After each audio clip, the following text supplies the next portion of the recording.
विनाशाय कृष्णाय वयं नमः।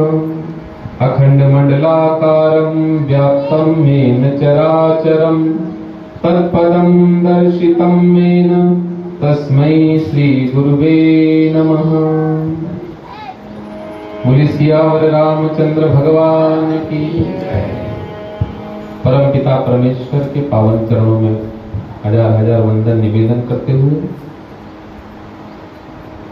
प्रातः स्मरणीय पूज्य गुरुदेव के पावन श्री चरणों में वंदन करते हुए इस पूर्णिमा के पावन अवसर पर यहाँ पधारे सभी बंधु बांधव, युवा साथी, प्यारे बच्चे, सभी माताओं को हृदय से प्रणाम निवेदन। सभी को जय सिया राम। भगवान भोलेनाथ और माँ उमा एक बार कैलाश पर्वत पर बैठे हैं। एक सुंदर सी कथा आती है। भगवान भूत भावन भगवान भोलेनाथ माँ उमा से कहते हैं, सुनहु उमा ते लोग अभागी, हरि तज होए विषय अनुरागी।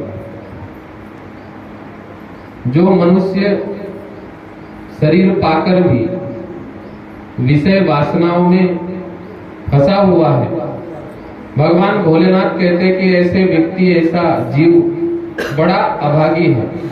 क्यों? रामचरितमानस में गोस्वामी तुलसीदास जी कहते हैं कि ये शरीर जो हमको मिला है, इसका मेन लक्ष्य क्या है।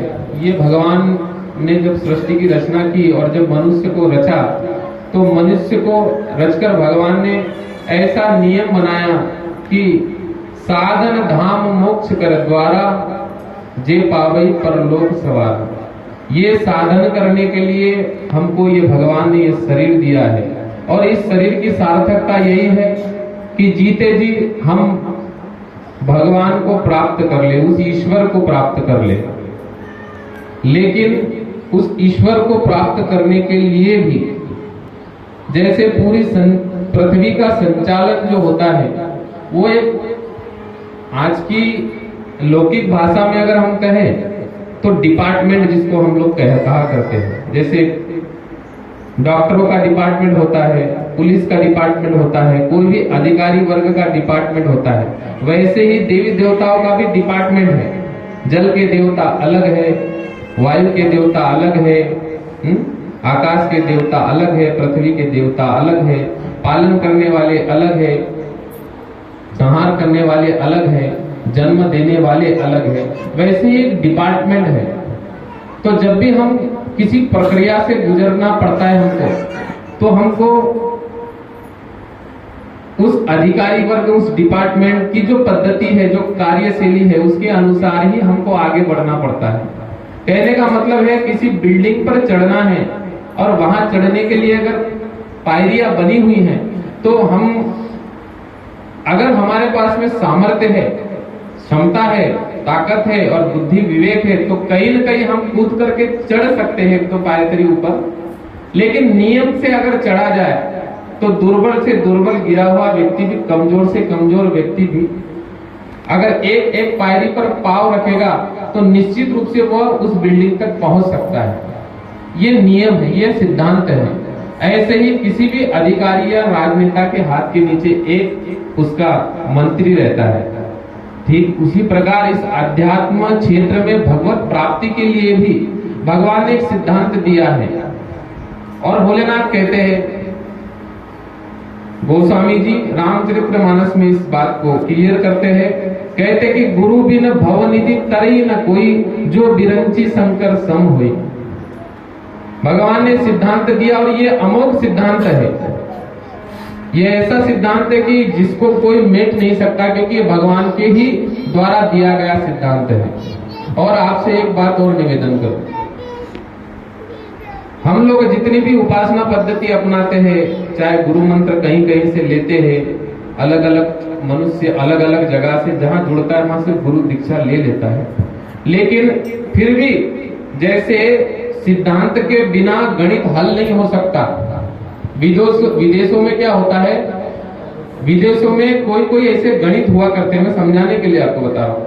तो उस गणित को हल वहां के पढ़े लिखे लोग नहीं कर पाते, तो फिर वो क्या करते हैं, वो एक किताब छापते, उसको आर्टिकल बोलते हैं। एक किताब छापी जाती है और उसको हर देश में भिजवाई जाती है, और उस हर देश में भिजवा करके कोई ऐसा हजारों लाखों में एक बुद्धिमान होता है जो उस गणित को हल करता है, वो आर्टिकल के माध्यम से।